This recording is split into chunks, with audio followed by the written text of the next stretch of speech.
Welcome back. We continue live right here on Pittsburgh CW. It's the nightly sports call, the Borders and Borders hotline. Bob Pompeani, Gene Collier taking your calls. Gene, before I go to the calls, I want to ask you about Pat Narduzzi.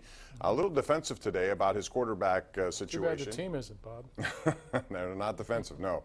But on Saturday, Ben DiNucci had thrown one interception and otherwise had an okay day. I didn't think he deserved to be pulled out of the game, but he puts Kenny Pickett in, who had that red shirt burn last week, and today he was asked about it.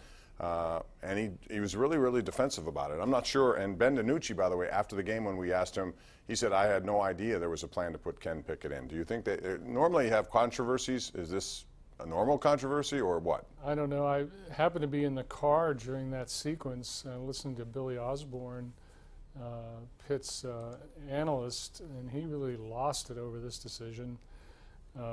Couldn't figure it out. I was on my way to Costco to get a 50-pound bag of rice, Bob. And only 50? Yeah, they have 50 and 100, and we go with the 50.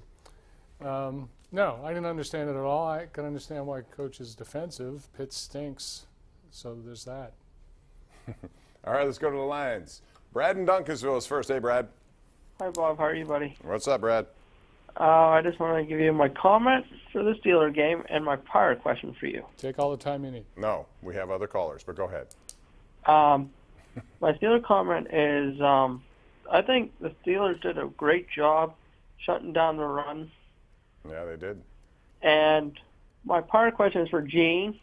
He's awake. I'm awake. Okay. When do you think the Pirates will deal McCutcheon, or do you think they'll bring him back on a franchise? There is no franchise tag. Confusing sports there. But thanks, Brad. Go ahead, Gene. Yeah, no, I do not think the Pirates will trade McCutcheon. I don't think eventually, or not at all. Not before next year. Not before next season. I'm sorry. Okay, but they will trade him at some point, or lose him. One of the two. They have to trade him because they don't want to lose him for nothing.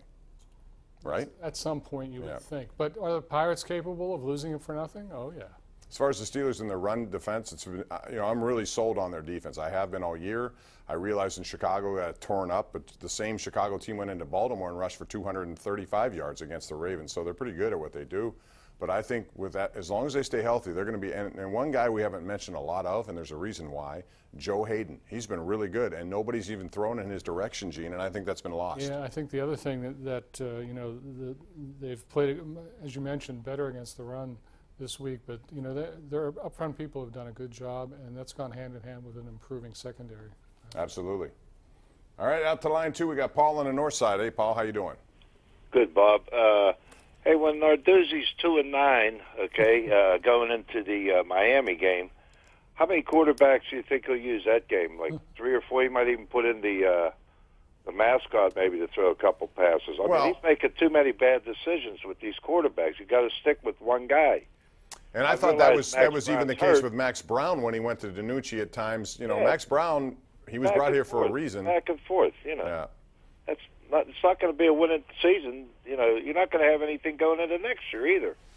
Well, we'll see what they do. I mean, it's a tough situation because I think Pickett's a pretty good young player who has a lot of potential, but they burned his red shirt, so he had to play. And since he's been in that situation, you could play him as much as you want now, and maybe it's in their best interest down the road to play him more. Sure.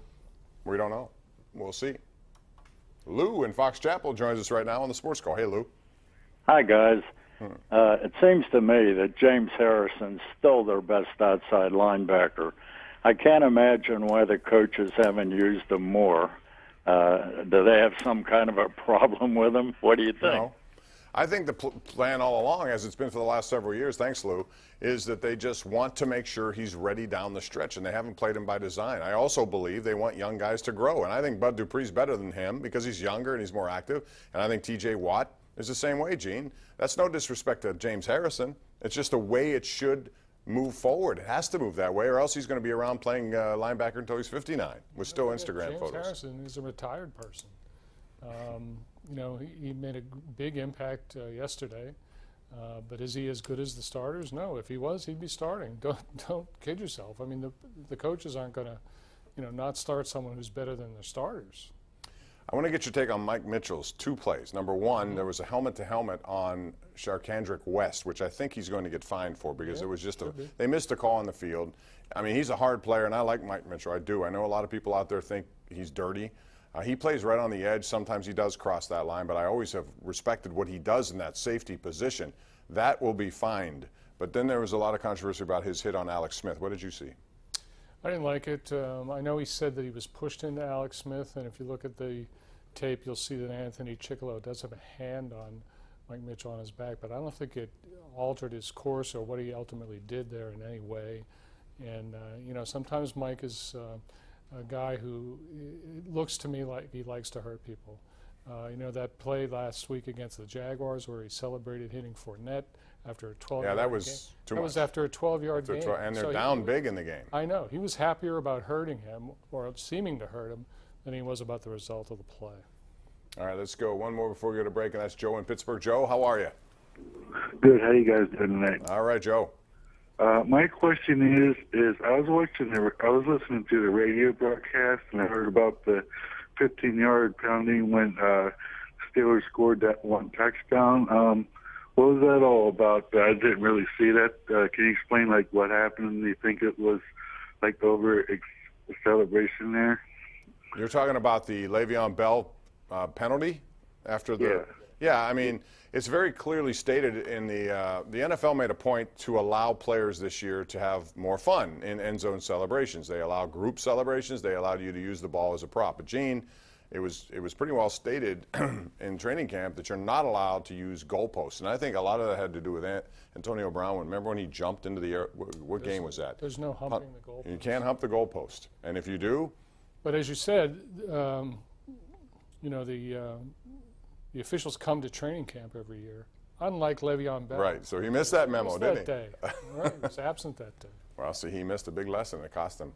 And it could have been bad. I mean, you don't want those to happen, especially with a team like Kansas City. If you go back and kick off and let Tyreek Hill get his wheels going, look out. We're going to take a break. 412-575-2600. That's the number to call. Let us know what you think. Air your opinions right here on Pittsburgh CW.